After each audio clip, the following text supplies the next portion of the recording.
Hello there, welcome to Plus Talk, where we get right to it. No holds barred, we're about keeping it real, no shame, no stigma. Living life to the fullest, we are turning positive into a plus, so let's get right to it. We're talking HIV and dating. And for someone who's living with HIV, the dating world, I just gave up at a point. But I want to ask you guys, Evan and Jake, and this will become clear in a bit, I think. You've both dated people who were HIV positive, but before that, what were your feelings about HIV? Were you nervous? Did you care? Because I'm assuming PrEP wasn't a thing back then. No, it was not at all.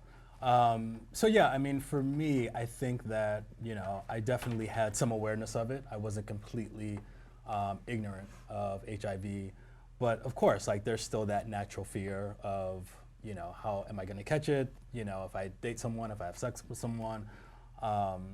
So for me, I guess, yeah, I mean, I knew about it, but it wasn't like a thing that I was completely unaware of or completely afraid of. Was it condoms all the time if it was sex, Jake?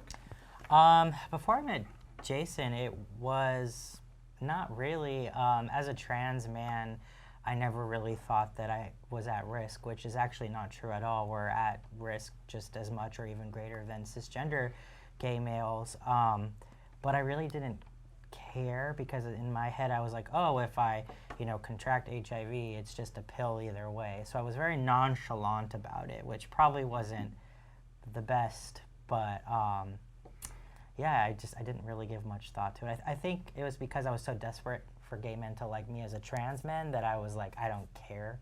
I'll take whatever I can get where I can get it. Interesting. Jason, when you hear that, oh, look, it's just a pill if I get it, can you relate to hearing about sort of having that kind of thought process about HIV and then you actually get HIV? No, because I was diagnosed in 1998. So it was one of my biggest fears coming out as a gay man, becoming positive, and my biggest fear became my reality. I didn't know anything about the meds at that time. They had just come out recently, about 2 years prior to that. So I was scared. I was really scared. I didn't take it well. The medications at that time, starting them didn't sit with me well, so it was a very long process for me. So I can see how people may have that point of view now because the meds have gotten better and the stigma around it is kind of decreasing, but not at my time. So then how did that affect your dating life? Well, it did and it didn't. Most of the people I've dated have been HIV negative, and I've had a really good response from a lot of people. In that regard, some instances, I went home with a guy once, and I could have swore he had springs for arms because he jumped off of me so quickly when I let him know I was positive. So I just think it's the awareness and the amount of education that people have about it as to how comfortable they are. How has PrEP changed it from your perception when sort of PrEP came along? Did you find people sort of more relaxed and open into the idea of it? So the first person I've really encountered who's been on PrEP is Jake, but I think the idea of PrEP is great, and I think that it takes kind of the shame away from being a gay man or just being a person in general, being able to have sex without that worry. And I mean, I'm undetectable, he's on PrEP, so the idea of undetectable means untransmittable, I think, is something that is not really known in the public, and I think that should be out there as more as well. Well, I'm doing my best. That's what we're You're doing it. Undetectable equals untransmittable. Evan, you date someone, you meet them, they're great, you start to have feelings for them, and then they say, look, I've got to tell you something. I'm HIV positive. What was that like the first time somebody said that for you? Being an HIV negative person. It was definitely scary. I mean, guys suck in general. So, it was scary though, for sure, because again, it's that unknown, But even now, I think, with PrEP, I think, if you're on dating sites, if you're on dating apps, where guys will say, well, I'm on PrEP. But at the end of the day, it's like I've had sex with guys and that conversation never comes up about sex or, are you safe or are you positive? Do you have an STD? Should it come up? I think absolutely it should come up. I think it's a conversation that needs to happen. Absolutely. Jake, as someone who's HIV negative, do you feel that it is beholden to the HIV positive person to volunteer that information up front and tell you? Yes and no. I think that it's everyone's responsibility to ask the question regardless of their status. There's so many other things that like need to be discussed before you have sex, like especially, you know, I think about being a trans man, it's like, you know, these are my stats, and also I don't want you to touch me here, here, or there, right? There's information that we all need to share. So I think that if you're going to have sex with someone, both sides should be able to have that conversation. But no, I don't think like someone who's HIV positive needs to be like, oh, before we go home, by the way, it's like it's a both-sided conversation. Jason, was that your experience though in dating? No, I was always the one upfront about it. I never felt comfortable if it was somebody that I liked, or if I was at a bar and I met somebody just to go home for the night. I would always put that out there because, in my mind, the kind of the responsibility was on me to let them know my status, because they may not necessarily ask me, and I don't think that's fair. What about the fact now, though? I mean, we know U equals U. Do you still, with the way the science and the science is there, that if you're unsexual, Right. you're untransmittable, thus you present zero risk? Do you think you still feel obligated to tell that, volunteer that? And should we still be obligated, as we are by law, to declare our status? You know what? I think because that's been my experience, that I would still hold myself to that account. I can't speak for anybody else. The fact that the science is there, that, you know, undetectable means untransmittable, some people really don't believe that, or may not still even be comfortable with that because of the stigma that HIV still carries. Well, there are still doctors out there who say U equals Right. well, it's not my opinion. Yeah. For you, Evan, And can I just jump Yeah, in? I was going please. to say, you know, on the flip side of that, I've also been with a guy who told me he was HIV positive after the fact. that's exactly what I was going to ask you. So, how did that make you feel? Obviously, that was kind of traumatic, you know, because in essence, that person took away my choice to, Okay. to decide if I wanted to be with them or not. Playing devil's advocate. If that person is undetectable, can't transmit the virus, and you're on PrEP,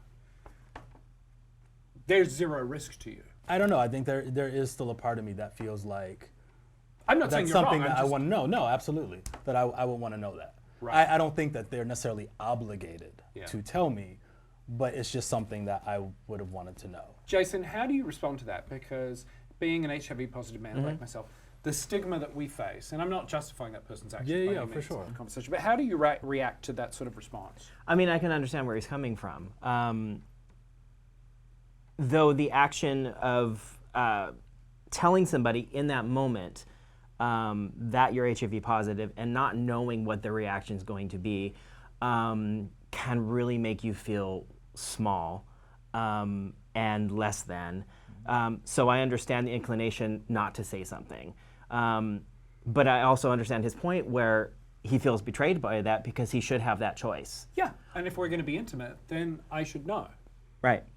And also, the onus should be on both partners, like we were talking about before, to ask beforehand.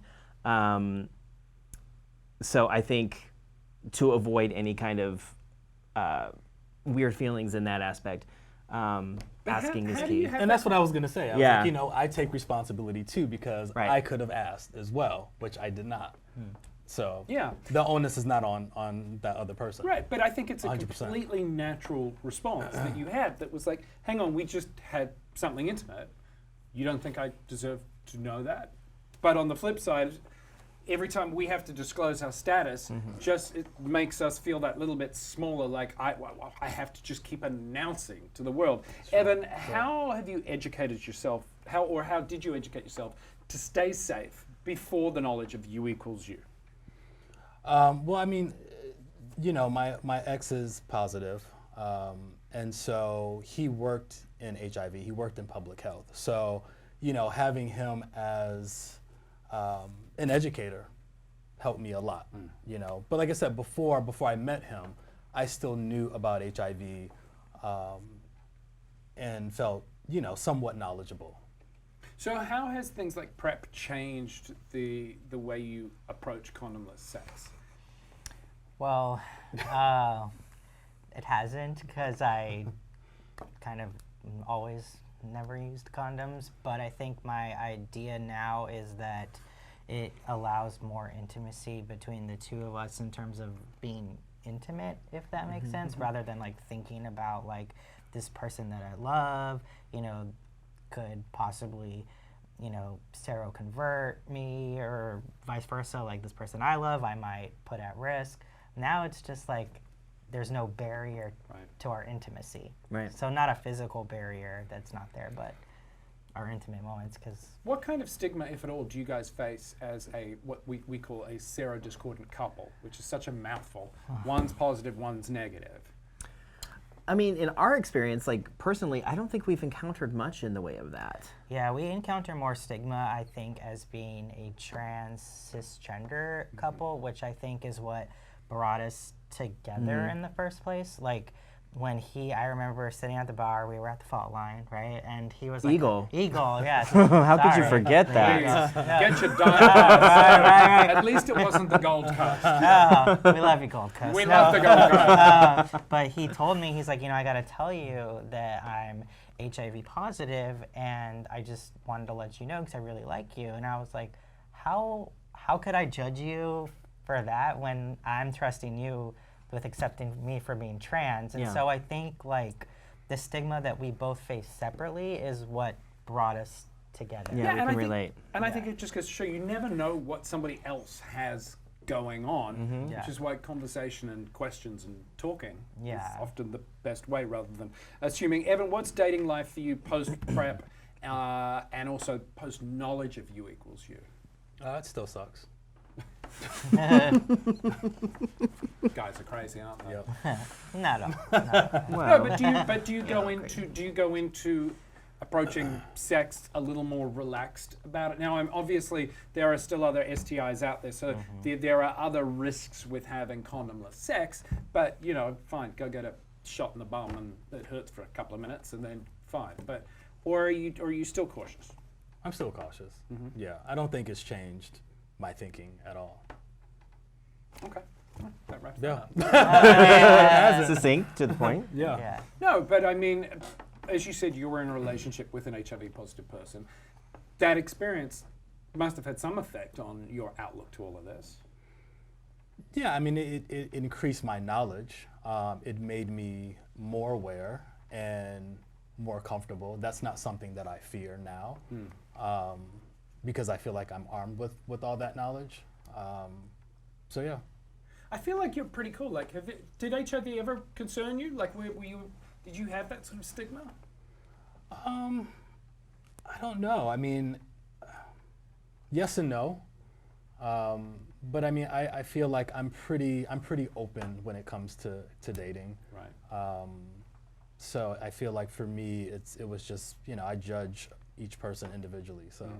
We are out of time. That's all the time we have. But thanks for coming in, Yeah. sharing you. your stories and talking about that. If you want more information on anything we've talked about in today's Plus Talk, you can follow us across social media at Plus Life Media, or go online and check out pluslifemedia.com. Until next time, see you later.